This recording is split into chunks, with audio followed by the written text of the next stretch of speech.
Hello, today I'll be talking about bands slash rappers I've gotten into this year, 2022. So yeah, not as many as last year. Last year I got into 20 something artists. So yeah, that was definitely a lot at the time. So with this year, again, not as much. I got into 11 bands and one rapper. So yeah, not too terrible. I mean, as long as I pass 10, then I'm happy, I'm satisfied, but yeah, let's go ahead and dive into this. Let's first off with the rappers, which again, there's only one, and that is Onyx, who is a rap group from the 90s, and they're still putting out music today. And I'll be honest, their first four albums are really it for me. After that, things are kind of hit or miss for me, or just not as interesting to me. I mean, their modern stuff isn't terrible, but there's just not a whole lot there that really stands out to me or sticks with me, but not terrible. But again, their first four albums, pretty good. Their fourth album seems to be not for every fan. That album being Back the Fuck Up 2 or Part 2 or whatever. I actually like that album. For me, that was their last strong or pretty good album. Then after that, things are kind of for me. Not terrible, but But easily their best albums are Back to Fuck Up and Shut 'Em Down. Pretty good albums. But yeah, that's it for rappers. Let's go ahead and move on to the bands. And these bands are in order from oldest to most recent. Most recent band that I got into, of course. But so yeah, the first band I got into this year was Jane's Addiction. And I actually got the chance to see them live. I think I want to say a few weeks ago or last month or something like that. I can't remember, but either way, Jane's Addiction, pretty great band. Started getting big around the late 80s, early 90s or so. That was really the height of their commercial success, was around that time. And yeah, Jane's Addiction, pretty good band. Fairly short discography. They only have 4 albums.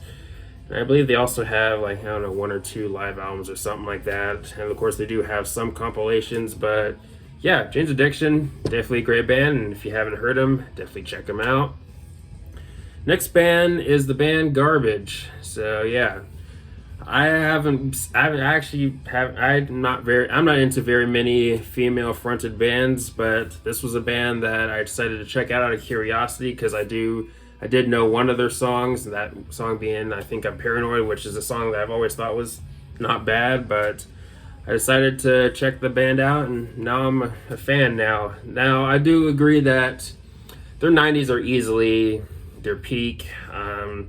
Their modern work is kind of hit or miss for me, but not terrible. But I mean, their first 2 albums are definitely where it's at, especially the first album, which is I think is probably their best.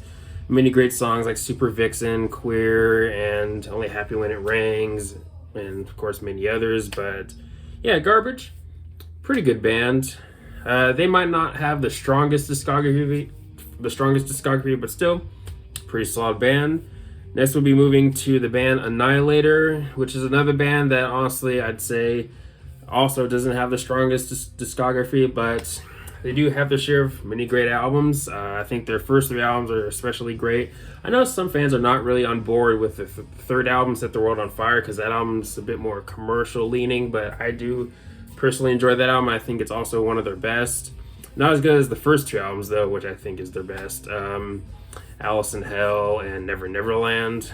But yeah, Annihilator, pretty good band. Again, might not have the best or strongest discography, but some of their later work is overall pretty solid. I do like,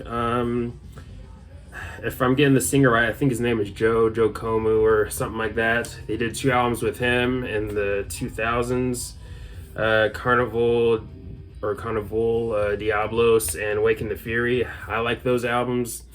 After that, they got a different singer. I think his name is like Dave Padden or something like that. Easily my least favorite Annihilator vocalist, and the only vocalist from the band that I was never a fan of. Never been a fan of his vocals. But yeah, Annihilator, pretty solid band. Definitely worth checking out, especially if you're a fan of thrash or the more technical side of thrash. But next we'll be moving to the band King's X, which I've mentioned before in some previous videos. One of the most underrated bands of all time. Now, a band that is well respected within the music community, or more specifically the rock community maybe. But King's X, definitely a pretty great band, and I can't recommend this band enough.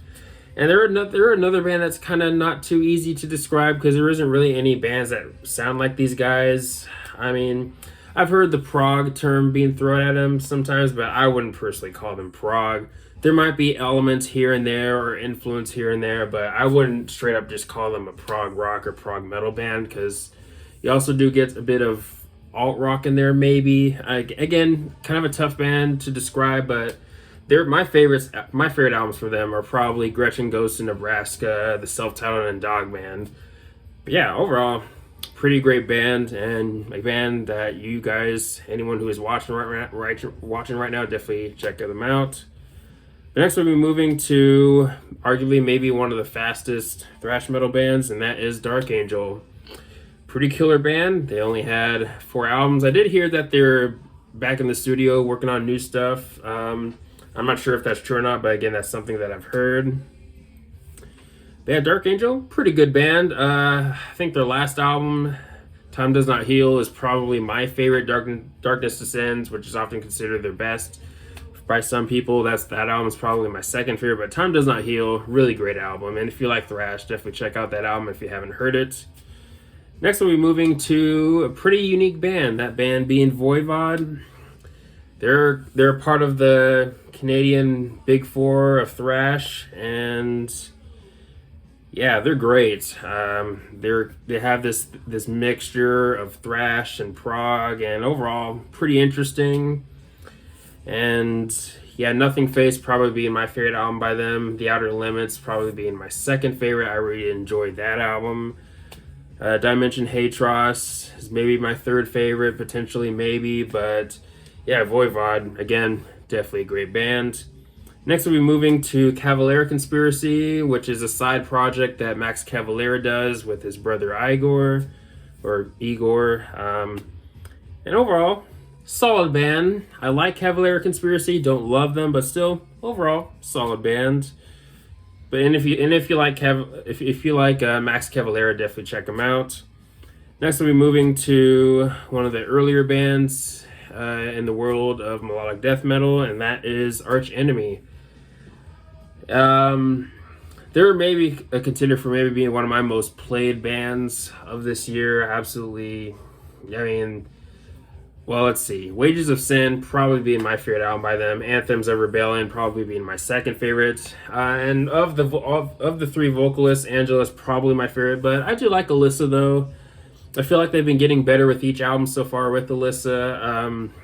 The album that they dropped this year, Deceivers, is maybe my favorite album of the year. Maybe. I mean, it's at least a contender. It did make my top 5 of the year. Absolutely love that album. I still enjoy many of the songs off of it today. And yeah, definitely the best so far that they've done with Alyssa, at least in my opinion. But yeah, Arch Enemy, great band. And I do like some of the Johan stuff from the first 3 albums, of course. I don't mind Johan. The best album they did with him was easily the last one, Burning Bridges. Overall, pretty good album, maybe one of their best, I'd say. But yeah, Arch Enemy, again, definitely a great band. And if you like melodic death metal, definitely give them a chance. Definitely check them out. Next, we'll be moving to another band that I think is pretty underrated, maybe somewhat overlooked, and that is Acid Bath. They're kind of lumped with the whole NOLA metal thing. They're kind of lumped with other bands like Corrosion of Conformity and Crowbar, I Hate God, that type of stuff. And overall, pretty interesting band. I'd say check out their first album if you haven't heard it. That album being When the Kite String Pops.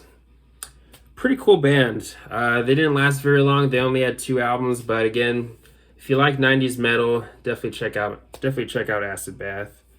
But next we'll be moving to the band Fight, and this was a band that Rob Halford did in the 90s, and yeah, the first album they did, War of Words, pretty great. I mean, if you like Judas Priest, definitely check out their debut album, War of Words. And if you enjoyed that album, I'd say check out the second album. Not as strong as the first one. The second album called Small Deadly Space. Again, not as good as the debut, but still a decent album. I do like it, but again, if you like Judas Priest, definitely check out Fight, especially if you like the Painkiller album at least. And now to the final band for this video, and also the most recent band that I've gotten into, and that is the band Rainbow. So yeah, this was a band that Dio was a part of during the 70s, late 60s if I remember correctly. But yeah, Rainbow, pretty good band. Of course, the best work that they did was with Dio, at least in my opinion. Rising probably being my favorite album by them. Long Live Rock and Roll probably being my second favorite, but I did like what they did after Dio left. The album that has Stone Cold on it, Straight Between the Eyes, I think is what it's called. That's probably my favorite album when it comes to the stuff after the Dio years. Down to Earth is an okay album, but not one of my favorites. The singer that was on that album, he was only on that album. I'm blanking out on the guy's name, but he was not too bad. But yeah, Rainbow, overall solid band. They're another band here that I'd say might not have the strongest discography, but still the highs in this band's discography are definitely pretty impressive highs, I'd say, especially again their album Rising.